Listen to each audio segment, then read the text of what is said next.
Magandang araw sa ating lahat. Ako si Roldilyn Hana Diaz at ngayong araw ating tatalakayin kung ano nga ba ang nasa harap ng kalamidad at ano ang dalawang uri ng kalamidad maging ang mga halimbawa.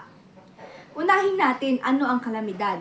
Ang kalamidad ay itinuring ng mga pangyayaring nagdudulot ng may malaking pinsala sa kapaligiran, ari-arian, kalusugan at buhay ng mga tao sa lipunan. At ang dalawang uri ng kalamidad, ang man-made disaster at ang natural disaster. Unahin natin ano nga ba ang natural disaster. Ito, ang kalamidad, dulot ng pagbabago sa normal na estado ng kalikasan at may 4 na halimbawa ng natural disaster. Ito ang bagyo, pagguho ng lupa, lindol at pagputok ng bulkan. Ang bagyo. Ang Pilipinas ay isang kapuluang nakaharap sa karagatang Pasipiko. Malaki ang kinalaman ng lokasyon nito sa nararanasang palagiang pagbagyo. Ang bagyo ang namumuong sama ng panahon. May isang pabilog, spiral na sistema ng malakas at marahas na hangin at may dalang mabigat na ulan. Karaniwang daang-daang kilometro o milya ang laki. Kadalasang nabubuo ang bagyo sa gitna ng karagatan, kung saan nagtatago ang mainit at malamig na hangin. Ang Pilipinas ay karaniwang nakakaranas ng 12 bagyo kada taon. May 4 na uri ng pagbagyo, depende sa bilis ng hangin. Ang Pag-asa ang tumututok at nagpapangalan sa bagyo sa Pilipinas at mauulit ito kada 3 taon. Ang pangalawang halimbawa sa natural disaster ay ang pagguho ng lupa. Ang pagguho ng lupa ay maaaring magdulot ng pagbuwal ng bundok, pag-ulan na nagreresulta ng paghina ng lupa at lindol. Ang pagbagsak ng lupa, putik o malalaking bato ay nangyayari ng mabilisan at minsay walang babala, kung saan ito ang nagiging dahilan ng pagkawala ng buhay, maging ari-arian tulad ng bahay na nababagsakan nito. Ang ikatlong halimbawa ay ang lindol. Ang Pilipinas ay nasa Pacific Ring of Fire, ang paikot na hanay ng aktibong bulkan sa Pasipiko. Ito ang dahilan kung bakit nakakaranas ang bansa ng paglindol. Ang lindol ay isang biglaan o mabilis na pagyanig o pag-uga ng lupa na dulot ng pagbibiyak at pagbabago ng mga batong nasa ilalim ng lupa. Kapag nawala nito ang pwersa na naipon sa mahabang panahon, kung ang malakas na paglindol ay mangyayari sa lugar na maraming tao gusali, marami itong makikitil na buhay at magdudulot ng malakasang pagkasira ng ari-arian. Ang pagputok ng bulkan, ang huling halimbawa sa natural disaster. Ang Pilipinas ay nasa Pacific Ring of Fire, kaya nakakaranas ang bansa ng palagiang seismic at volcanic activities. Ang bulkan ay isang puwang o siwang sa ibabaw ng lupa, karaniwang nasa anyong bundok o burol.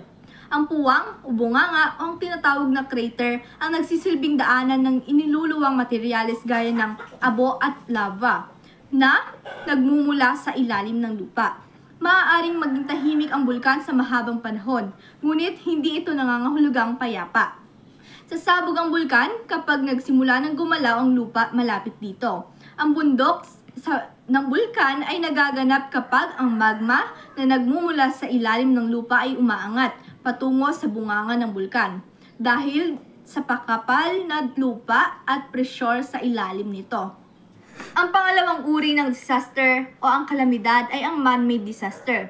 Ito ang kalamidad na ang tao o ang gawain ng tao ang nagdudulot. May 4 na halimbawa ng man-made disaster, gaya ng sunog, deforestation, pandemya at digmaan. Sunog. Ang sunog ay isang seryosong banta sa kaligtasan ng tao at kalikasan. Karaniwang sanhi nito ang kababayaan o maling paggamit ng bagay tulad ng kimikal, kuryente, appliances, pati na rin sa hindi tamang pagtapon ng basura tulad ng sinding sigarilyo. Maaari ring dulot nito ang aksidente sa pabrika o industriya, kung saan ang mga makina o kagamitan ay hindi nasusuri ng maayos sa pagkakakabit nito. Sa matinding kaso, may mga tao ring nagsasagawa ng sunog na sadya o ang dulot o ang tinatawag na arson upang magdulot ng pinsala o magtamo ng pansamantalang benepisyo. Ang mga sunog na dulot ng tao ay nagmumula sa malawakang pagkasira ng ari-arian, pagkawala ng buhay at pagkawasak ng mga likas na yaman. Deforestation. Ang deforestation ng pagputol ng kagubatan ay isa ring halimbawa ng man-made disaster na may malalim na epekto sa kalikasan at mga komunidad. Karaniwang sanhi ng deforestation ay aktibidad ng tao tulad ng iligal na pagtutroso, agrikultura ng pagsasaka at urbanisasyon. Kapag ang kalikasan ay nawala, nawawala na rin ang mga likas na tahanan ng hayop at mga mahahalagang serbisyo sa kagubatan tulad ng pag-absorb ng carbon dioxide, pagbalanse ng klima, at pagpigil ng erosion ay nawawala na rin.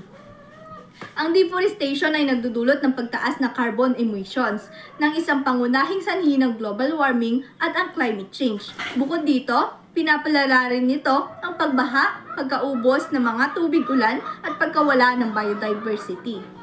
Pandemya. Ang pandemya ay isang malawakang pagkalat ng isang sakit na nakakaapekto sa malaking bahagi ng populasyon, iba't ibang lugar o kontinente. Karaniwang sanhi nito ang bagong uri ng virus o bakterya na mabilis na kumakalat mula sa tao patungo sa tao. Ang pandemya, tulad ng COVID-19, ay nagdudulot ng malawakang epekto sa kalusugan ng tao, ekonomiya at pamumuhay sa buong mundo. Ang pandemya ay isang halimbawa ng man-made disaster kapag hindi tamang paghawak at sa mga panganib at kahinaan ng sistema sa kalusugan ay nagpapalala ng epekto nito.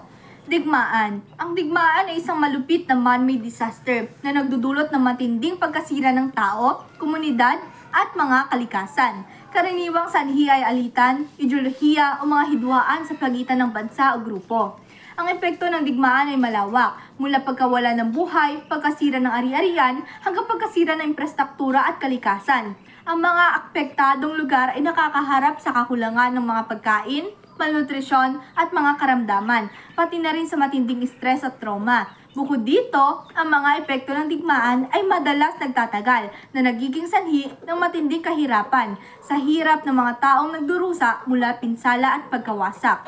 Ang digmaan ay nagpapakita ng panganib na hindi pagkakaunawaan at karahasan.